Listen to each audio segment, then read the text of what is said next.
Hey guys, this is Courtney from Cosmic Clarity Astrology, and today we're going to dive into the Capricorn full moon that's happening on the 21st. So, I have a lot of messages around this full moon. I've got my notes here, and I've also got the chart here so that you guys can see with me what I look at when I'm interpreting things astrologically.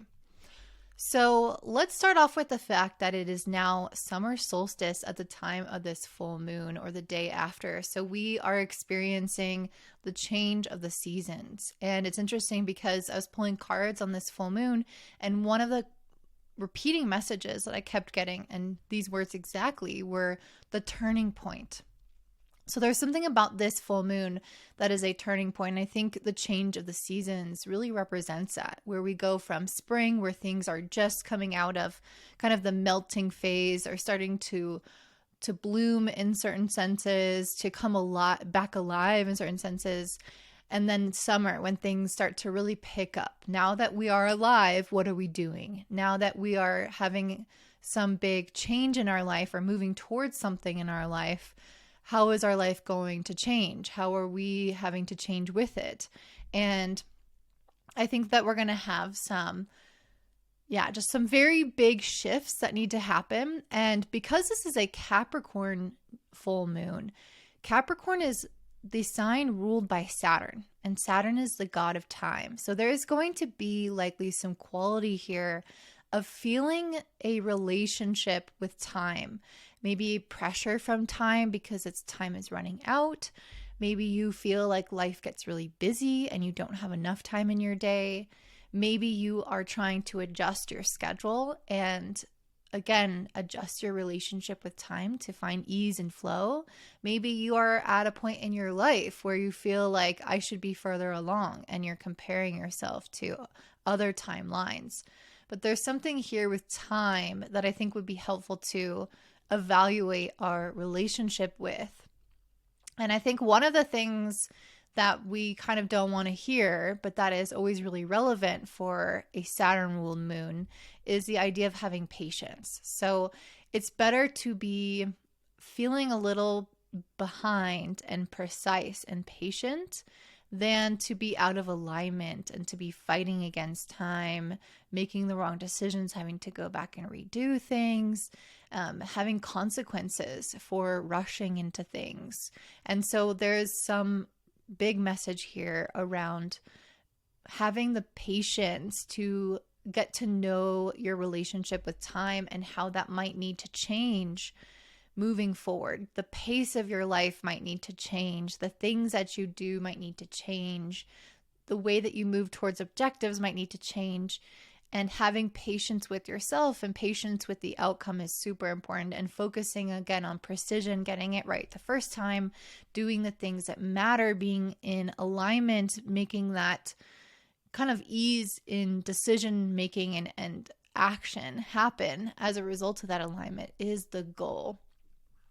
And I do really feel like this is a time of manifestation. I think that has a lot to deal with the turning point when we are coming into summer, and the mark of each season, I think, is a powerful time to plant the seed for the season ahead, to get clear on what we want the summer to look like for ourselves and what we want it to maybe not look like, so that we can be very clear on where we're headed and where we're not headed. And whenever we have a full moon, that means the sun is opposite the moon. And so while the moon is in Capricorn, again, ruled by the god of time, the sun is in Cancer, which is ruled by the moon. And the moon and Cancer are known for their relationship with the feminine, with cycles. And so I think that there's something inherent in this relationship with any sign polarities. They have some kind of dynamic together or correspondence to each other. And with Cancer, this is, again, ruling over the cycles, our menstrual cycle, our hormonal cycle, the cycles of the moon. Many other cycles I'm sure exist, but I'm very tired today. So just think about, what cycle in life are you in? Because we're not all going to be at the same cycle at the same time. And it's really important to respect and work with the energy of the cycle that you are in order to be a powerful manifester.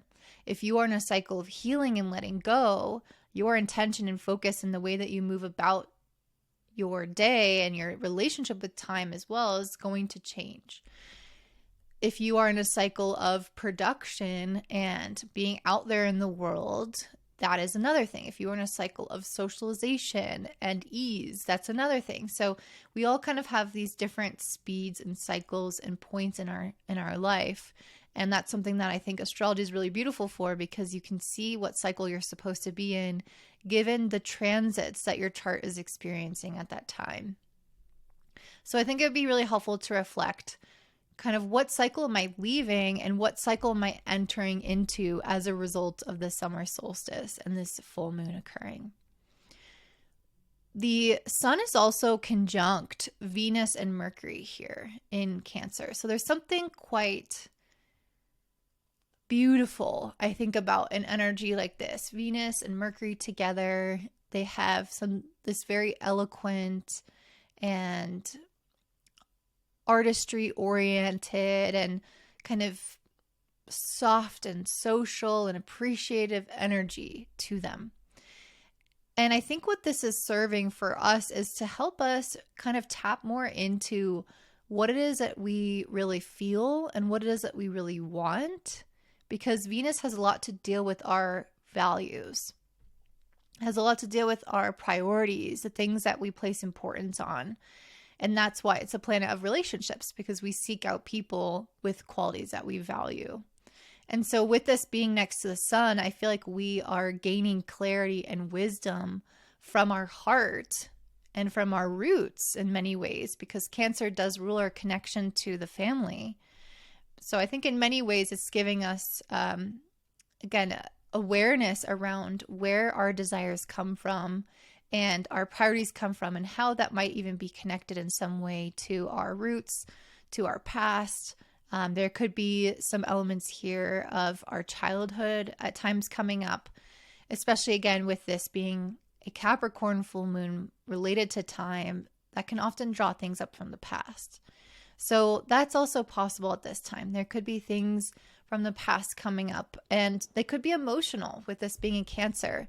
And that could be a good thing or a bad thing. That is going to kind of depend on you. I think that Venus tends to bring up good things, but I'm getting more of this nostalgia around it. And I think why I say it could be good or bad is just because of this square to Neptune, which I'll talk about in a second, which I think Neptune is one of those planets that kind of, it just isn't very clear what you'll experience at all times. So with this being in Cancer, I think that there could be some kind of nostalgia coming back up of something from the past, or even something that you feel like might be repeating again right now in your life.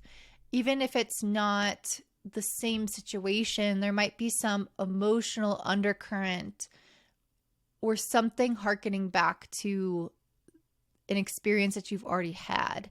And it's interesting because I think the last new moon also spoke about this. If I'm not mistaken, when the sun and Venus were together, it was kind of pointing back to that time in August. But this full moon could go back even further. So it would be helpful to kind of just notice if you feel any sense of familiarity, deja vu, nostalgia from past events happening now. And one of the things that I think would be helpful to look at is if there was something that, is there something that you are maybe afraid might happen again? And the reason I say that is because of this square to Neptune. Neptune is at 29 degrees of Pisces. It just hit this degree mark recently. Like, it hasn't been to this degree mark before. 29 degrees of any sign is called an anaretic or critical degree, and it brings about some level of crisis around that energy. And Pisces is the last sign of the zodiac. 29 degrees is the last degree of any sign. So it's the last degree of the last sign of the zodiac. So it's kind of like this very last ditch effort for something, or in many ways, it has to deal with this whole process of having to let something go if you know a lot about numerology, you know that 9 has to deal with the approach of an ending before the 10 of Swords, before it is fully ended, before you are moved on to the Fool card, or the Star card of the hope of a new beginning. And so there's something here where we are kind of approaching this threshold, this precipice, this turning point where we won't be able to go back. And I don't know what that's going to look like for you individually, but there's something, either it could be even abstract, like something on an emotional level that is shifting within you. Or it could be something very obvious where you are physically changing, or you are deciding to launch something, or you're making a big decision in your life, or doing something significant, either internally or externally, that does represent this kind of feeling of like, I can't go back to what I was before. I can't have this kind of innocence before, or this like youthfulness as I had before, in a way. And that, I think, could be challenging and possibly bringing up some of the nostalgia. So like if you decide to take on more responsibility, you might think back to the times of your life where you could sleep in and you could have a relaxed day, and you could just do the things that you wanted to do.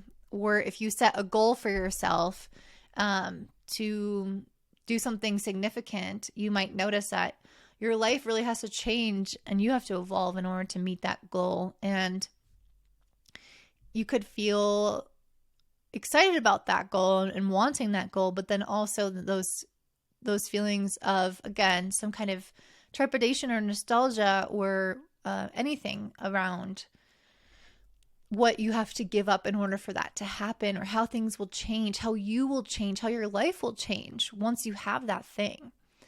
And again, if there is some quality of time here where things from the past come back up, if there was a similar experience where you tried to go after that goal and then didn't get it, or if you tried to make this change but it didn't happen, or if you tried to make that relationship work but it didn't work, if there's something like this that was happening back before, which is not going to probably apply to everyone, but I'm sure this will be relevant for some.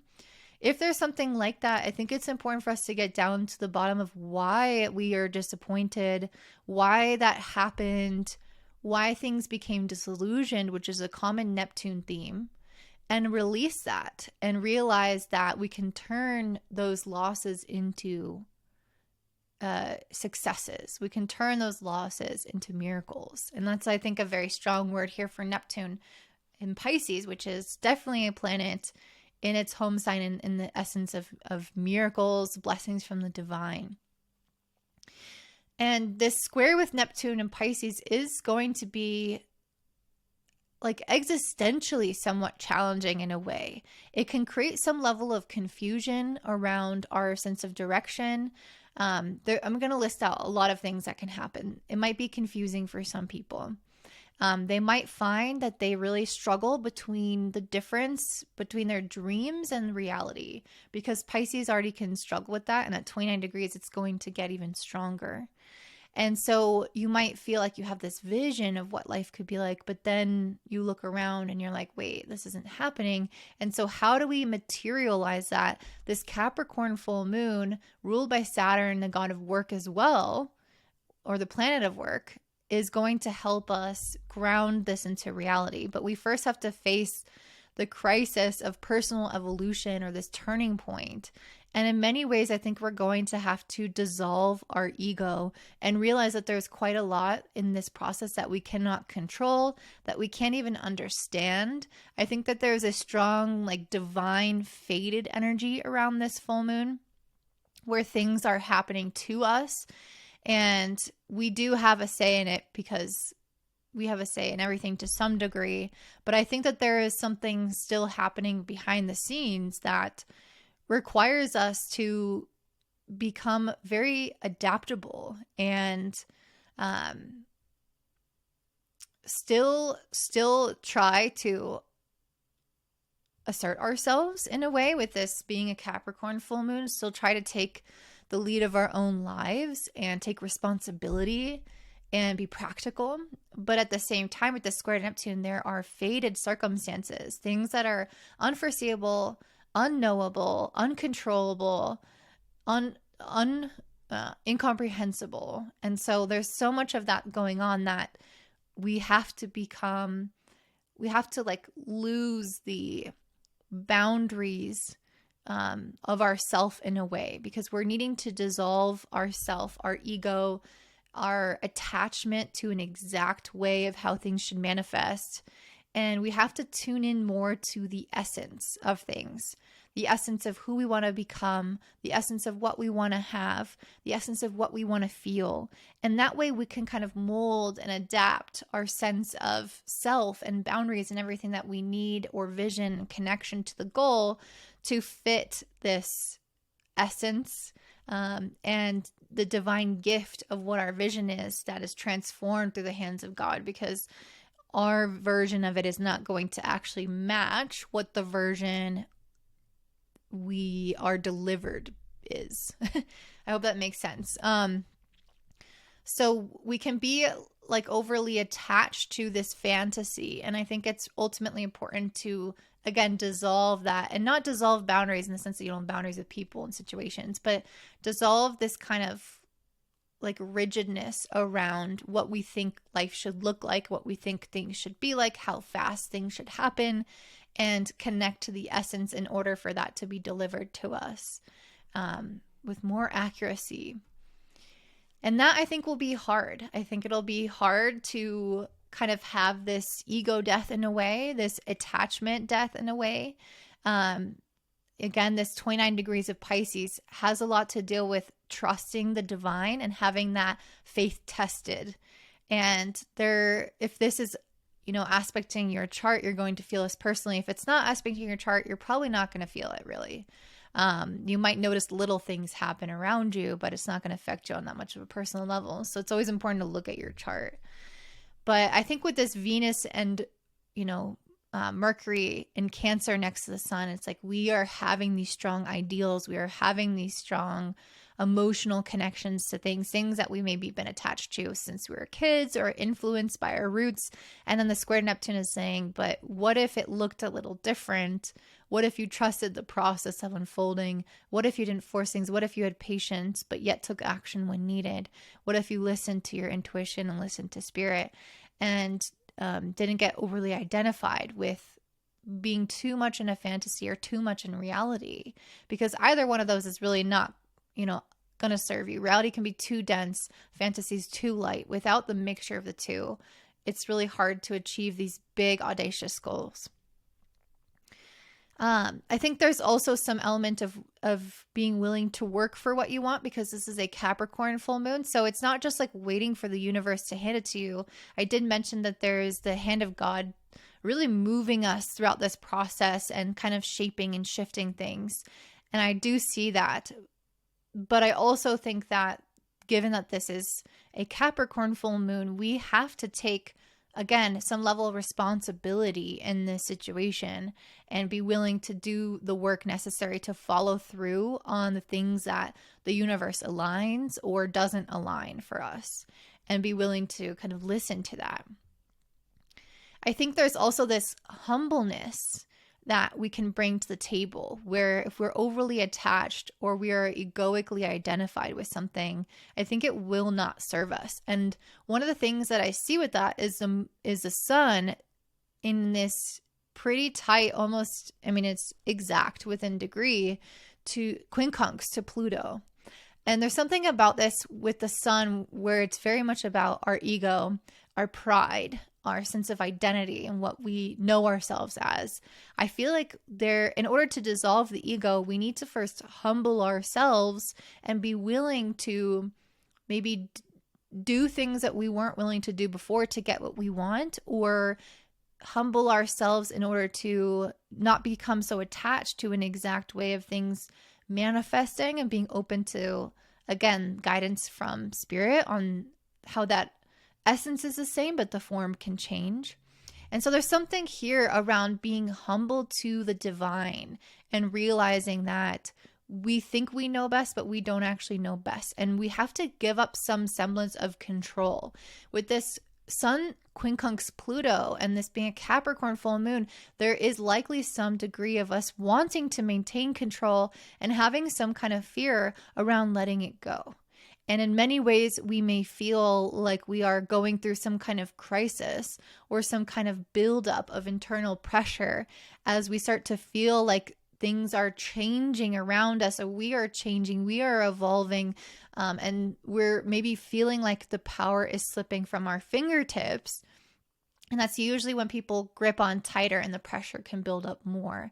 And what I want to encourage is to have emotional releases, to open up your palm, release whatever you're gripping on tight to, instead of trying to, again, control. And I think turning to God, turning to faith is really what is going to help create this sense of ease and flow. There is also something quite fated, again, about this full moon, which I've mentioned already. But one of the things that I think is it's really pointing us to is the fact that the nodes are in this square with Mercury. You can see here 12 degrees squaring Mercury 9.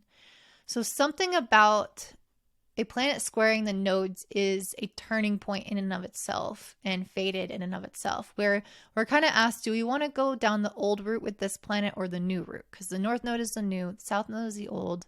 And so there's something here with Mercury squaring the nodes where we might struggle with certain decisions. Mercury is a planet of decisions in many ways. It's a planet of our mindset. And one of the things that I think is, characteristic of our mindset or the energy of Mercury is this youthfulness, this naivete, this kind of hopefulness, this distractedness, this like jumping into things and then, going over here and going over there. And so there can be this kind of feeling of, there's a lot of things that can happen from this, but maybe wanting lots and lots of more information before making decisions and not trusting your gut. And I think a blend of the two is important. I don't want to say don't get information, because that's definitely not what we would want with the Capricorn full moon. We want to make sure we're judicious and doing things justice, and making sure that we're doing things properly. But Mercury can also indicate where we just, maybe we get stuck in cycles of overthinking things. Mercury being in Cancer can also indicate being influenced by subjective emotions and experiences from our past, from our family, from the beliefs that we've inherited, from what we see around people around us. And we can start to think that that's how things are. And so one of the things that could also come up is, having our beliefs challenged. And I can also see that with this square to Neptune, where there could be some beliefs that have to be challenged in order for you to change your way of thinking about things so that you can successfully move through this turning point and not get stuck back in the old and trying to cling to the old somehow. So emotional decisions, again, this kind of youthful and distracted nature. So that's also possible where you can kind of like want what you want and not, I don't know. I think youthful is probably enough to describe it, that they're with children, they have this excitement for life, but they don't always realize what goes into something. They don't always have the context for things. They don't always have the ability to fully understand like why parents are doing certain things for them. And so that could be the same here for this but with God, where we don't fully understand why maybe God is like moving us in a certain direction, or why we, certain things maybe don't work out and haven't worked out in the past and this one is, or whatever is happening. It's like we're so zoomed in, we don't really get the full chessboard of life's experience, and we don't see like the 10 steps ahead that are going to be played and how this is working out in our favor. And so I think that there's just something important going on here in regards to the way that we are able to see things, understand things that could be quite, again, youthful or distracted, which is also a thing if you kind of are having trouble committing to a decision, for example. But yeah, there could be just something going on in regards to these types of themes that could be quite faded again, where we could reach some kind of fork in the road and have to decide, am I going to continue to make decisions or view things in this way, or am I going to maybe trust more of my intuition and do the work necessary to move this forward, trust God, have kind of more faith in this process, while also doing my due diligence. So I hope that this is making sense, but that's generally what I'm seeing for this full moon. I could talk more about it, but I think that's pretty good for now. If you guys resonate with this, feel free to comment down below. I'd love to hear how this is applying to your life today. And yeah, it's a really interesting one. I like a blend of Capricorn and Pisces energy, because we have this groundedness and this dreaminess, this spirituality, and then this earthliness. And I think it's a really beautiful time in this turning point, in this summer solstice, in the cardinal signs, to take action on the things that we want, to bring our dreams into reality, and to also kind of flow with things as they unfold naturally for us and are, again, sometimes just out of our control. So I hope that you guys like this. Don't forget to like, subscribe, comment down below, share with your friends. And if you want to find your sun and rising sign, you can check those out in the description box down below. All right. Thanks, guys. Bye.